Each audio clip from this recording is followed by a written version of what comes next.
പശുക്കളുടെ ഉയർന്ന പാലുൽപാദനത്തിന് ആരോഗ്യ പരിപാലനത്തോടൊപ്പം ശാസ്ത്രീയമായ ശരിയായ തീറ്റക്രമം വളരെ പ്രാധാന്യമർഹിക്കുന്നു.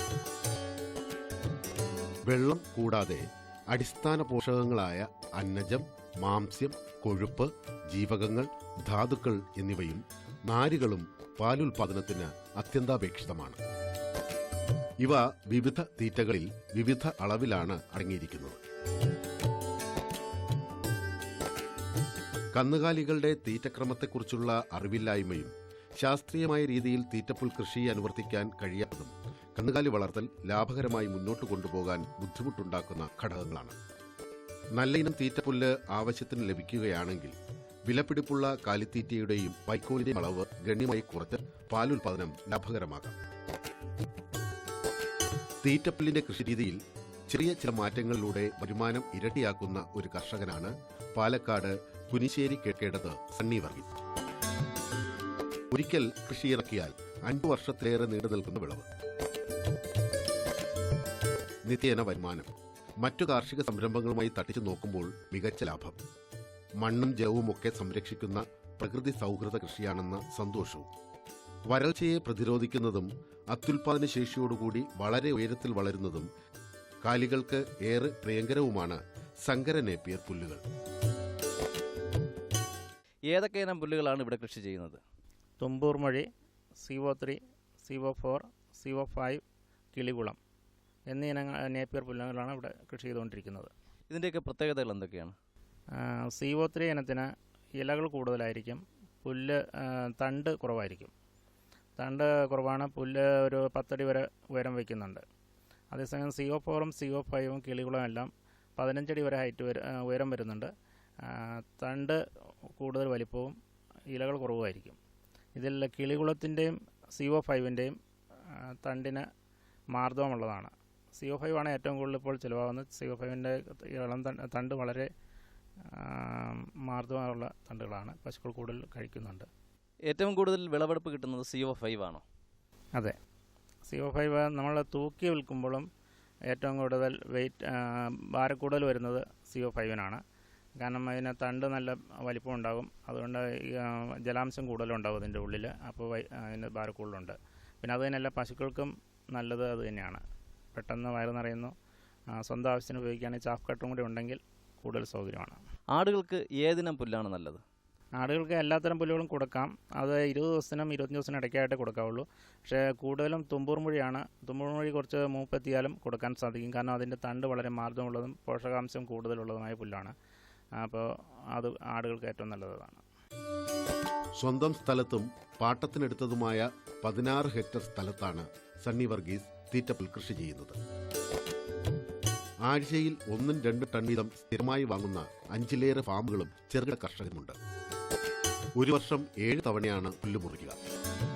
എന്നാൽ പുൽക്കടയ്ക്ക് മികച്ച വിപണിയുള്ളതിനാൽ 5 തവണ മുറിച്ചതിന് ശേഷം പിന്നീട് വിത്തിനായി 4 മാസത്തെ വളർച്ച നൽകുകയാണ് സണ്ണി വർഗീസ് ചെയ്യാറുള്ളത്. വാണിജ്യാടിസ്ഥാനത്തിലുള്ള പുൽകൃഷിയായതിനാൽ ബ്രഷ് കട്ടർ ഉപയോഗിച്ചാണ് ഈ കർഷകൻ പുല്ലരിയുന്നത്.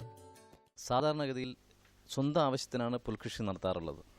ഇവിടെ താങ്കൾ വ്യാവസായിക അടിസ്ഥാനത്തിൽ പുൽകൃഷി ചെയ്യുന്നു, അതെന്താണ് കാരണം?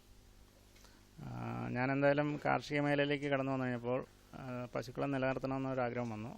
അപ്പോൾ പശുക്കളെ നിലനിർത്താൻ വേണ്ടിയിട്ട് പുല്ല് എന്തായാലും അത്യന്താപേക്ഷിതമാണ്. ആ കാരണത്താൽ പുല്ല് വളർത്തി കഴിഞ്ഞപ്പോൾ പുല്ല് വാങ്ങാൻ ആൾക്കാർ കൂടുതലായിട്ട് വരാൻ തുടങ്ങി. അപ്പോൾ പുൽകൃഷി കൂടുതൽ വ്യാപിപ്പിച്ചു. അതോടൊപ്പം തന്നെ ക്ഷീരവികസന വകുപ്പിലേക്ക് പുൽക്കട വിതരണവും തുടങ്ങി. അത് നല്ല രീതിയിൽ ഏകദേശം 30 ലക്ഷം കടയോളം പാലക്കാട് ജില്ലയിലും തൃശ്ശൂർ ജില്ലയിലും ക്ഷീരവികസന വകുപ്പുകളിലേക്ക് പോകുന്നുണ്ട്. അത് കാരണം കൂടുതൽ സ്ഥലങ്ങളിലേക്ക് സ്ഥലം പാട്ടത്തിനെടുത്ത് പുൽകൃഷി തുടങ്ങുകയാണ് ഉണ്ടായത്. പുൽകൃഷി ശരിക്കും ലാഭകരമാണോ? അതെ. പുൽകൃഷി അല്ലാതെ വേറെ എന്തൊക്കെ കൃഷിയാണ് ഇവിടെ ചെയ്യുന്നത്? തെങ്ങ്, നെല്ല്, വാഴ, അങ്ങനെ എല്ലാത്തരം കൃഷികളും കുറച്ചായിട്ടുണ്ട്. ഓരോ പുല്ലിനത്തിന്റെയും സവിശേഷതയും ഉപഭോക്താക്കളുടെ ആവശ്യവും മനസ്സിലാക്കി വേണം കൃഷി ഇറക്കാൻ. പുല്ലരിയാനുള്ള ചാഫ് കട്ടറുള്ള ഫാമുകൾക്ക് കിള്ളികുളം ഇനമാണ് താൽപ്പര്യം. 15 അടി വരെ ഉയരത്തിൽ വളരുന്ന കിള്ളികുളം ഇനത്തിന് ഇലകൾ കുറവാണെങ്കിലും തണ്ടിന് നല്ല വലിപ്പമുണ്ടാകും. അരിഞ്ഞു നൽകിയാൽ പശുവിന്റെ വയറ് വേഗം നിറയും. CO5 ഇനം പുല്ലിനും ഏറെക്കുറെ ഈ സ്വഭാവമാണ്. തണ്ടിൽ ചുവന്ന കളറുള്ളതാണ് ഇവയെ തിരിച്ചറിയാനുള്ള അടയാളം. നിറയെ ഇലകളും മൃദുവായ തണ്ടുകളുമുള്ള ഇനമാണ് CO3. തെക്കൻ ജില്ലകളിൽ വിളവ് കൂടുതൽ ലഭിക്കുന്ന CO4-ന് പാലക്കാട് ജില്ലയിൽ വിളവ് കുറവാണ്. നമ്മുടെ സ്വന്തം തുമ്പൂർ മുഴിക്ക് മൃദുത്വവും മധുരവും ഉണ്ടെങ്കിലും വിളവ് നന്നേ കുറവാണ്. എന്നാൽ ആട് കർഷകർ തുമ്പൂർ മുഴി പ്രിയരാണെന്നതാണ് സത്യം. സാധാരണ വാരം കോരിയിട്ടാണ് പുൽകൃഷി ചെയ്യുന്നത്. ഇവിടെ എന്താണ് ഇങ്ങനെ ചെയ്തേക്കുന്നത്? പാലക്കാട് ജില്ലയിലെ വരണ്ട കാലാവസ്ഥയാണുള്ളത്. ഇവിടെ ഇനി അങ്ങോട്ട് ഉഷ്ണക്കാറ്റടിക്കുന്നതുകൊണ്ട് പെട്ടെന്ന് വാരം ഉണങ്ങിപ്പോകും.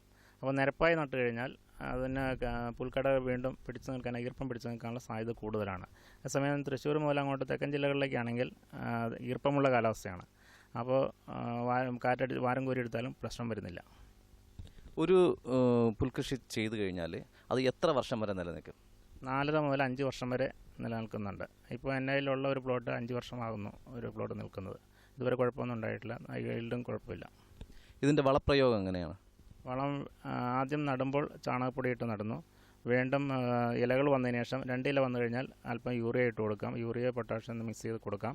അത് കഴിഞ്ഞാൽ വീണ്ടും ചാണകം ഇട്ട് കൊടുക്കുന്നു. വെട്ടുന്നതിന് 10 ദിവസം മുമ്പ് നമ്മൾ യൂറിയ ഇട്ട് കൊടുക്കുന്നു. വെട്ടിക്കഴിഞ്ഞാൽ ഉടനെ ചാണകം കയറി കൊടുക്കുന്നു. ഒരു ചെടിയും മറ്റുള്ള ചെടിയും തമ്മിലുള്ള അകലം എത്രയാണ്? 2 ചെടികൾ തമ്മിൽ 50 സെൻറ്റിമീറ്ററും 50 മുതൽ 60 സെൻറ്റിമീറ്റർ വരെ കൊടുക്കുന്നുണ്ട്. 2 വരികൾ തമ്മിൽ 75 മുതൽ 1 മീറ്റർ വരെ അകലം കൊടുക്കുന്നുണ്ട്. എല്ലാ ഗണത്തിലും പെട്ട ചെടികൾക്കും വിളവെടുപ്പ് ഒരേ സമയത്ത് തന്നെയാണ്? അതെ, 45 ദിവസം മുതൽ 75 ദിവസം. ആദ്യത്തെ കട്ടിങ് 75 ദിവസം. അത് കഴിഞ്ഞാൽ പിന്നെ 30 മുതൽ 45 ദിവസത്തിനുള്ളിൽ പശുവിന് കൊടുക്കാനും 20 മുതൽ 25 ദിവസം വരെ ആടിന് കൊടുക്കാനായിട്ടും കട്ട് ചെയ്യണം. 4 മാസം പ്രായമായ കമ്പാണ് നടാൻ ഉപയോഗിക്കുന്നത്. ഒരു പുൽക്കടയിൽ 2 മുട്ടുകൾ എന്ന കണക്കിന് ഒരു തണ്ടിൽ നിന്ന് ശരാശരി 10 പുൽക്കട മുറിച്ചെടുക്കാം. ഒരു കുഴിയിൽ ഒരു പുൽക്കട എന്നതിന് പകരം 4 പുൽക്കട വീതം എന്ന രീതിയിലാണ് സണ്ണി വർഗീസ് നടുന്നത്. നടുമ്പോൾ തന്നെ ചാണകപ്പൊടിയും ഇട്ടുകൊടുക്കുന്നു. പുൽക്കടകൾ നടുമ്പോൾ സാധാരണ പാലിക്കുന്ന അകലം നിരകൾ തമ്മിലും വരികൾ തമ്മിലും 60 സെന്റിമീറ്ററാണ്.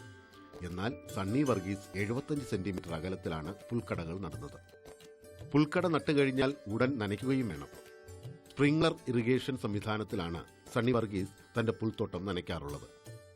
സണ്ണി വർഗീസിന്റെ പുൽത്തോട്ടത്തിൽ നിന്ന് ശരാശരി ഒരു ദിവസം എത്ര കിലോ പുല്ലാണ് കൊണ്ടുപോകുന്നത്? ഒരു ദിവസം ഞങ്ങൾക്ക് ആവശ്യമായത് 250 കിലോ ആണ്.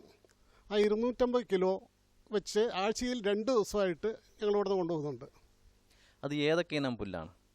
CO1, CO2, CO3, CO4, CO5 ഈ 5 വെറൈറ്റികൾ ഇവിടെ നിന്ന് കൊണ്ടുപോകുന്നുണ്ട്.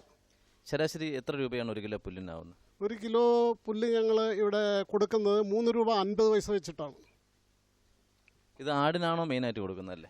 ഇപ്പോൾ ഞങ്ങൾ ആടിനാണ് ഉദ്ദേശിക്കുന്നത്. ഇനി ഞങ്ങളുടെ പശു വന്നാൽ പശുവിനുള്ള പുല്ല് കൂടി ഇവിടെ നിന്ന് കൊണ്ടുപോകും. അതിൽ ഏറ്റവും കൂടുതൽ കൊടുക്കുന്നത് ഏത്? CO5 ആണോ അതെ CO3 ആണോ? ആട് CO5ഉം CO3ഉം ഇഷ്ടപ്പെടുന്നു. തണ്ട് കൂടുതൽ ബലമുണ്ടെങ്കിൽ ആട് ആ തണ്ടൊന്നും കടിക്കില്ല. പശുക്കളാകുമ്പോൾ തണ്ടടക്കമുള്ള മറ്റേ വെറൈറ്റി കൂടി ഉപയോഗിക്കാം. നട്ട് 75 ദിവസം കഴിഞ്ഞാൽ ആദ്യ വിളവെടുപ്പ് നടത്താം. തുടർന്ന് ഓരോ 6 ആഴ്ച ഇടവേളകളിൽ തറനിരപ്പിൽ നിന്നും 10-15 സെന്റിമീറ്റർ ഉയരത്തിൽ അരിഞ്ഞു മാറ്റാവുന്നതാണ്. ഓരോ വിളവെടുപ്പിന് ശേഷവും ചാണകം, ഗോമൂത്രം, യൂറിയ എന്നിവയിലൊന്ന് മേൽവളമായി ഉപയോഗിക്കുന്നു. ഓരോ തവണ മുറിക്കുമ്പോഴും ചുവട്ടിൽ നിന്ന് ഇരട്ടിയിലേറെ ചിനപ്പുകൾ വരുന്നു. സണ്ണി വർഗീസിന്റെ പുൽത്തോട്ടത്തിൽ നിന്ന് പുൽക്കടകൾ വാങ്ങി ക്ഷീര വികസന വകുപ്പ് മറ്റ് കർഷകർക്ക് കൊടുക്കുന്നതിന്റെ മാനദണ്ഡങ്ങൾ എന്തൊക്കെയാണ്?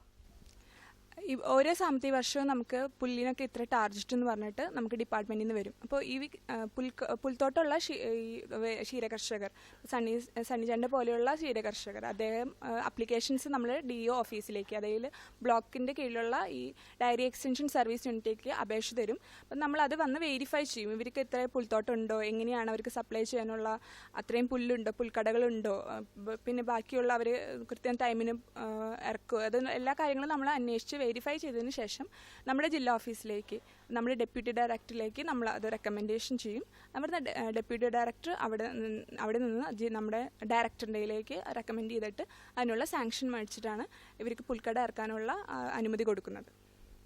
കർഷകർക്ക് കൊടുക്കുന്നത് എന്ത് മാനദണ്ഡ അടിസ്ഥാനത്തിലാക്കി? കർഷകർക്ക് സാധാരണഗതിയിൽ പുൽകൃഷി ചെയ്യുന്നതിന് വേണ്ടിയിട്ട് 2 തരത്തിലുള്ള സബ്സിഡിയാണ്. അതായത് 20 സെൻറ്റിന് താഴെ കൃഷി ചെയ്യുന്ന കർഷകർക്കും 20 സെൻറ്റിന് മുകളിൽ കൃഷി ചെയ്യുന്ന കർഷകർക്കുമാണ് സബ്സിഡി പുൽകൃഷി ഇനത്തിൽ നൽകുന്നത്. 20 സെൻറ്റിന് താഴെ കൃഷി ചെയ്യുന്ന കർഷകർക്ക് പുൽക്കടകൾ നമ്മൾ ഇതുപോലെ സപ്ലൈസിൽ നിന്ന് മേടിച്ച് അത് പുൽക്കടകൾ അവർക്ക് സൗജന്യമായിട്ടാണ് വിതരണം ചെയ്യുന്നത്. പക്ഷേ 20 സെൻറ്റിന് മുകളിൽ പുൽകൃഷി ചെയ്യുന്ന ക്ഷീരകർഷകർക്കാണെങ്കിൽ അവരിപ്പോൾ നമുക്ക് ഒരു 50 സെൻറ്റോ 100 ഏക്കറോ 200 സെൻറ്റോ എത്ര വേണമെങ്കിലും നമുക്ക് അവർ കൃഷി ചെയ്യാം. അപ്പോൾ നമ്മളൊക്കെ അവർ അപ്ലിക്കേഷൻ തരുന്ന മുറയ്ക്ക് നമ്മൾ അവരുടെ നിന്ന് 9 രൂപ എന്നുള്ള നിരക്കിൽ 1 സെൻറ്റിന് 9 രൂപ എന്നുള്ള നിരക്കിൽ രജിസ്ട്രേഷൻ ഫീസ് മേടിക്കുകയും പിന്നെ അതോടൊപ്പം പുൽക്കടകൾ നമ്മൾ അവർക്ക് സൗജന്യമായിട്ട് ഇറക്കി കൊടുക്കും. എത്ര സെൻറ്റിനാണ് ആവശ്യമുള്ളത് അത്രയും നമ്മൾ പുൽക്കടകൾ ഇറക്കി കൊടുക്കും. 1 സെൻറ്റിന് 60 പുൽക്കടകൾ എന്ന നിരക്കിലാണ് നമ്മൾ കൊടുക്കുന്നത്. അപ്പോൾ അത്രയധികം പുൽക്കടകൾ അവരുടെ വീട്ടിൽ അവർക്ക് എവിടെയാണ് സ്ഥലം വെച്ചാൽ അവിടെ നമ്മൾ ഇറക്കി കൊടുക്കും. സംഘം മുഖേനയാണ് ഇത് ചെയ്യുന്നത്. അവിടെ ഇറക്കി കൊടുത്തതിന് ശേഷം നമ്മൾ പിന്നീട് അവർ പുൽക്കടയൊക്കെ വെച്ച് എല്ലാം വളർന്നതിന് ശേഷമാണ് സബ്സിഡി കൊടുക്കുന്നത്. വെരിഫൈ ചെയ്ത് നമ്മൾ പ്ലോട്ടിൽ പോയി നോക്കി പുൽക്കടകൾ വെരിഫൈ ചെയ്ത് എല്ലാം പുല്ലൊക്കെ വളർന്നിട്ടുണ്ടോ നോക്കി വെരിഫൈ ചെയ്തതിന് ശേഷം നമ്മൾ അവർക്ക് സബ്സിഡി റിലീസ് ചെയ്യും. അവർക്ക് അക്കൗണ്ട് മുഖേനയാണ് സബ്സിഡി കൊടുക്കുന്നത്. 1 സെൻറ്റിന് 50 രൂപ എന്നുള്ള നിരക്കിൽ അവർക്ക് സബ്സിഡി തുക നമ്മൾ അവരുടെ ബാങ്ക് അക്കൗണ്ടിലേക്ക് ഇട്ട് കൊടുക്കുകയും ചെയ്യുന്നു. തീറ്റപ്പുൽ വികസന പദ്ധതിയിലൂടെ കർഷകർക്ക് വിതരണം ചെയ്യാനായി ക്ഷീരവികസന വകുപ്പാണ് പുൽക്കടകൾ 3/4 പങ്കും വാങ്ങുന്നത്. 1 കിലോ തീറ്റപ്പുൽ 3 രൂപ 50 പൈസയ്ക്കാണ് സണ്ണി വർഗീസ് വിൽപ്പന നടത്തുന്നത്. 1 ഏക്കറിൽ ശരാശരി 120 ടണ്ണാണ് ഇപ്പോൾ വിളവ് ലഭിക്കുന്നത്. അകത്തിച്ചീരയുടെ കൃഷി രീതിയും വിപണന രീതിയും എങ്ങനെയാണ്? അകത്തിച്ചീര നമ്മൾ വിത്ത് ചെറിയ പാക്കറ്റുകളിൽ പാകി മുളപ്പിച്ച് ഒരു 25 ദിവസം കഴിയുമ്പോഴാണ് കർഷകർക്ക് കൊടുക്കുന്നത്. അത് ചാണകവും ഇതെല്ലാം ഇട്ട് വളപ്പൊടിയെല്ലാം ഇട്ട് വളർത്തി കഴിഞ്ഞാൽ ഒരു 4 മാസം 5 മാസം കഴിഞ്ഞാൽ നമുക്ക് പശുക്കൾക്ക് കൊടുക്കാനുള്ള കമ്പുകൾ വെട്ടിയെടുക്കാൻ പറ്റും. അസോള എങ്ങനെയാണ് കൃഷി ചെയ്യുന്നത്? അസോള കൃഷി ചെയ്യുന്നത് നമ്മൾ 2 മീറ്റർ നീളവും 1 മീറ്റർ വീതിയുമുള്ള പ്ലാസ്റ്റിക് ഷീറ്റുകളിലാണ് അസോള കൃഷി ചെയ്യുന്നത്. ചെറിയ പോളിത്തീൻ ഷീറ്റുകളിൽ. അപ്പോൾ ഒരു 150 മൈക്രോയുടെ പോളിത്തീൻ ഷീറ്റ് എടുത്ത് 2 മീറ്റർ നീളവും 1 മീറ്റർ വീതിയിലും ഉള്ള ചെറിയ ടാങ്കുകളായിട്ട് നമ്മൾ 10 സെൻറ്റിമീറ്റർ പൊക്കത്തിൽ വെള്ളം നിർത്തുക. അതിലേക്ക് ഒരു 2 കൊട്ട് ഒരു 25 കിലോ മണ്ണ് പൊടിമണ്ണ് ഇടുക. അതിൽ തന്നെ ഒരു 10 കിലോ ചാണകപ്പൊടി അല്ലെങ്കിൽ 6-7 ദിവസം പഴക്കമുള്ള ചാണകമായിരിക്കണം. പുതിയ ചാണകം ഒരു കാരണവശാലും ഇടരുത്. ഇട്ട് അതോടൊപ്പം അസോഫെർട്ട് ഒരു 25 ഗ്രാം കൂടി ഇട്ടുകൊടുക്കുക. അസോഫെർട്ടോ അല്ലെങ്കിൽ രാജ്ഫോസോ ഏതെങ്കിലും ഒരു ഐറ്റം 25 ഗ്രാം കൂടി ഇട്ട് കൊടുക്കുക. ഒരാഴ്ച അല്ലെങ്കിൽ 8 ദിവസം മുതൽ 10 ദിവസത്തിനുള്ളിൽ 1/2 കിലോ അസോള വിത്ത് അതിനകത്ത് ഇടുക. ആ വിത്ത് ഒരു 8 ദിവസം മുതൽ 10 ദിവസത്തിനുള്ളിൽ ആ ടാങ്ക് ഫുള്ളാവുന്നതായിട്ട് കാണാം. ടാങ്ക് ഫുള്ളായി കഴിഞ്ഞാൽ നമുക്ക് ദിവസേന അതിൽ നിന്ന് 500 ഗ്രാം അസോള എടുക്കാൻ സാധിക്കും. അകത്തിച്ചീരയുടെയും അസോളയുടെയും വിപണന രീതി എങ്ങനെയാണ്?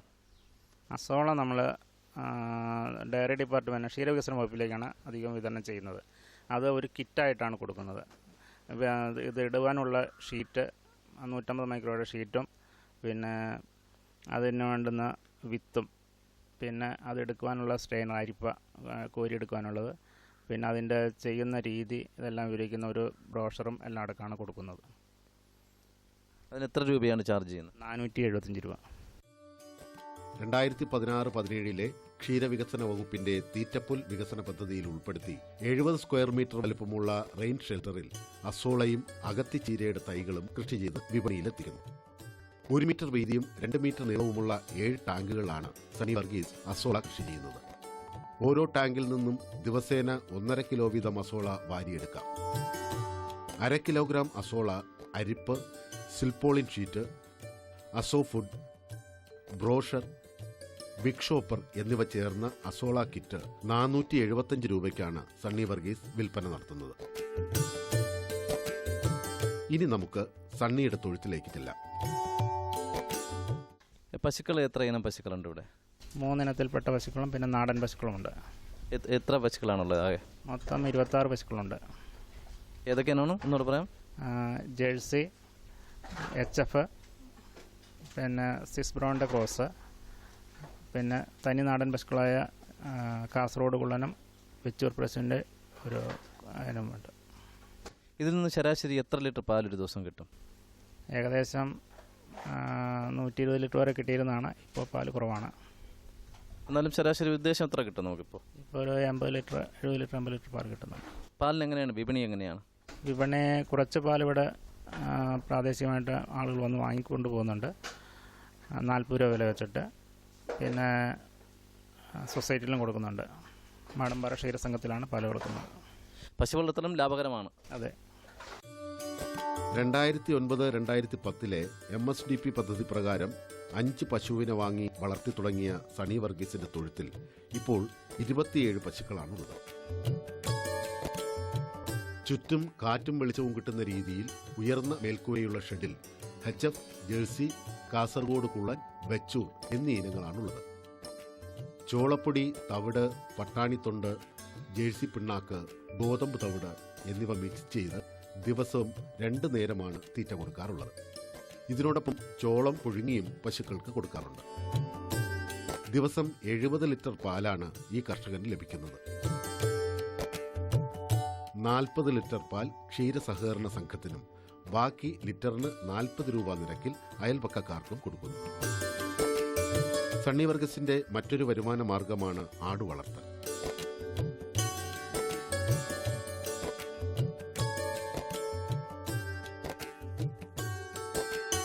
തറനിരപ്പിൽ നിന്നും 2 അടി ഉയരത്തിൽ ഉയർത്തിക്കെട്ടിയ കൂട്ടിലാണ് ആടുകളെ വളർത്തുന്നത്. 2013-14 ആലത്തൂർ ക്ഷീരവികസന വകുപ്പിന്റെ ആവശ്യാധിഷ്ഠിത ധനസഹായ പദ്ധതിയിൽ നിർമ്മിച്ച ബയോഗ്യാസ് യൂണിറ്റിൽ നിന്നുള്ള വാതകം കൊണ്ടാണ് സണ്ണി വർഗീസിന്റെ വീട്ടിലെ പാചകം നടക്കുക. ആനുകൂല്യങ്ങൾ കൈപ്പറ്റിയതിനു ശേഷം പല കർഷകരും കൃഷിയിൽ നിന്ന് മാറിപ്പോകുന്നു. അതിനെ ഫോളോ അപ്പ് ചെയ്യാൻ എന്തെങ്കിലും സംവിധാനം ചെയ്യുന്നുണ്ടോ? ക്ഷീരവികസന വകുപ്പിൽ നിന്ന് കൊടുക്കുന്ന എല്ലാ പദ്ധതികൾക്കും നമ്മൾ എല്ലാവരെയും എഗ്രിമെൻറ്റ്, അതായത് ഗവൺമെൻറ്റിലേക്ക് എഗ്രിമെൻറ്റ് വാങ്ങിച്ചിട്ടാണ് എല്ലാ പദ്ധതികളും കൊടുക്കുന്നത്. അപ്പോൾ അവർ 3 വർഷം ആ പദ്ധതികൾ സംരക്ഷിക്കുന്നതിനും അത് കൈമാറ്റം ചെയ്യുന്നതിനുള്ള അധികാരമൊന്നും ഈ ഗുണഭോക്താവിനില്ല. അപ്പം നമ്മൾ എല്ലാ വർഷവും ഫോളോ അപ്പ് ചെയ്യുന്നുണ്ട്. ഓരോ ബ്ലോക്ക് പഞ്ചായത്തിന് കീഴിലുള്ള ഇംപ്ലിമെൻറ്റിംഗ് ഓഫീസേഴ്സായ ഡയറി എക്സ്റ്റൻഷൻ ഓഫീസേഴ്സ് മുഖാന്തരം എല്ലാ യൂണിറ്റിലും നമ്മൾ ഓരോ വർഷം കൊടുക്കുന്ന പദ്ധതികൾ ഫോളോ അപ്പ് എല്ലാ മാസങ്ങളിലും ചെയ്യുന്നുണ്ട്. നമ്മൾ അവരുടെ വീടുകളിൽ പോയിട്ട് എന്തെങ്കിലും പോരായ്മകളുണ്ടെങ്കിൽ അതിനെ തിരുത്തുന്നതിനും എല്ലാത്തിനും നമ്മൾ ഫോളോ അപ്പ് ചെയ്യുന്നിട്ടുണ്ട്. നമ്മുടെ ഡിസ്ട്രിക്ട് ലെവലിലായാലും അതിന് ഓരോ വർഷങ്ങളും കഴിഞ്ഞ വർഷങ്ങൾ കൊടുത്ത പദ്ധതികളുടെ ഒരു ഫോളോ അപ്പ് ജില്ലാ തലത്തിലും നമ്മുടെ ബ്ലോക്ക് തലത്തിലും നിർവഹിക്കുന്നുണ്ട്. അപ്പോൾ ഒരു പരിധി വരെ നമുക്കത് ഫോളോ അപ്പ് ചെയ്യാൻ പറ്റുന്നുണ്ട്. കർഷകരെ ആർക്കെങ്കിലും എന്തെങ്കിലും വില പ്രതിസന്ധി ഉണ്ടെങ്കിൽ നമ്മളത് സോൾവ് ചെയ്യാൻ നമ്മുടെ ഭാഗത്തു നിന്നുള്ള പരിശ്രമവും നടത്തുന്നുണ്ട്. പഠിത്തം കഴിഞ്ഞ് ലഭിക്കുന്ന സമയം മുഴുവൻ അച്ഛന്റെ കാർഷിക പരിപാലനത്തിൽ പങ്കാളിയായിക്കൊണ്ട് സണ്ണിയുടെ മകൾ തൊഴുത്തിലും തൊടിയിലുമൊക്കെയുണ്ട്. കാർഷിക മേഖലയോട് നമ്മുടെ യുവതലമുറ ഇന്ന് അകലമിടുമ്പോൾ കൃഷിയെ ഒരു മുഖ്യധാരാ തൊഴിൽ സംരംഭമാക്കി മാറ്റിയാൽ അത് ജീവിത വിജയം പകരുമെന്നതിന്റെ ദൃഷ്ടാന്ത സത്യമായി നമ്മുടെ മുന്നിൽ നിൽക്കുകയാണ് ആലത്തൂർ മാടമ്പാറ സണ്ണി വർഗീസ് എന്ന ഈ യുവ കർഷകൻ. കൃഷിയോടുള്ള ആഭിമുഖ്യവും അതിനായി പ്രകടിപ്പിക്കുന്ന ഇച്ഛാശക്തിയും വഴി അദ്ദേഹം നേട്ടങ്ങൾ കൈയാളുമ്പോൾ അത് പകരുന്നത് മാതൃകാപരമായ ഒരു ജീവിത സന്ദേശം തന്നെയാണ്.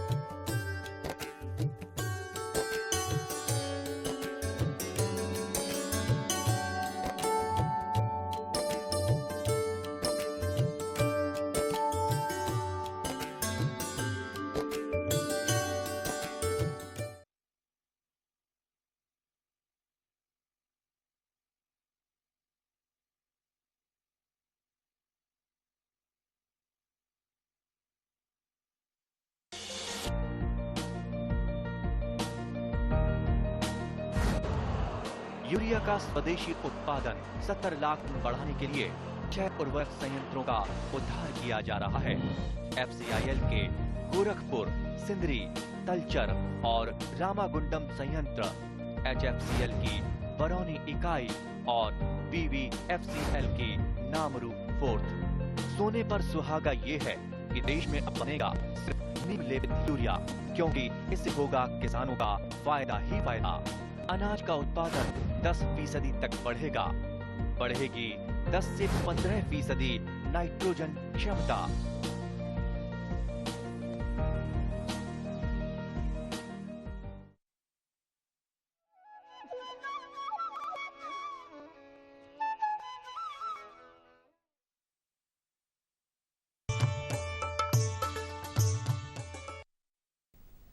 നമസ്കാരം. ദൂരദർശൻ കാർഷിക വാർത്തകളിലേക്ക് സ്വാഗതം. പ്രധാന വാർത്തകൾ. ജലസംരക്ഷണ മാർഗങ്ങളിൽ പരിശീലനം. ദേശീയ ജൈവ വൈവിധ്യ കോൺഗ്രസ് തിരുവനന്തപുരത്ത്. ജൈവ വൈവിധ്യ പുരസ്കാരം അപേക്ഷ ക്ഷണിച്ചു. വാർത്തകൾ വിശദമായി.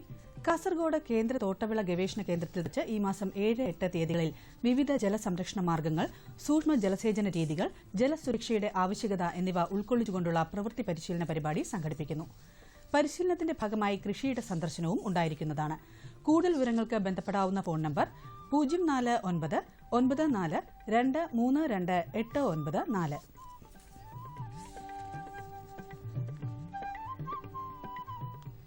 ദേശീയ ജൈവ വൈവിധ്യ കോൺഗ്രസ് ഈ മാസം 22 മുതൽ 26 വരെ തിരുവനന്തപുരത്ത് നടക്കുന്നതാണ്. സുസ്ഥിര വികസനത്തിന് ജൈവ വൈവിധ്യം എന്നതാണ് ഈ വർഷത്തെ പ്രമേയം. കുട്ടികളുടെ ജൈവ വൈവിധ്യ കോൺഗ്രസും ഇതോടൊപ്പം നടക്കുന്നതാണ്. കൂടുതൽ വിവരങ്ങൾക്ക് ബന്ധപ്പെടാവുന്ന ഫോൺ നമ്പർ 0471 255 3135.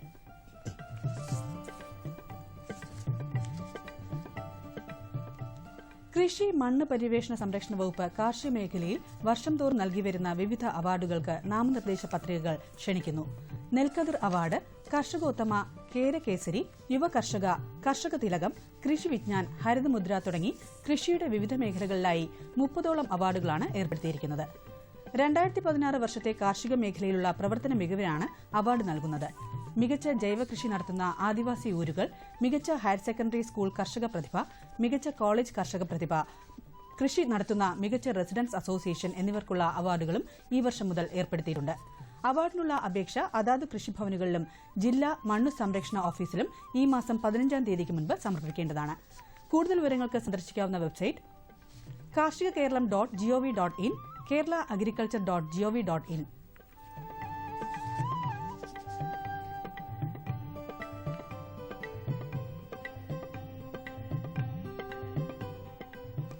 കൃഷി വകുപ്പ് സംസ്ഥാനത്ത് മാരക രാസ കീടനാശിനികൾക്ക് പൂർണ്ണ നിരോധനം ഏർപ്പെടുത്തി.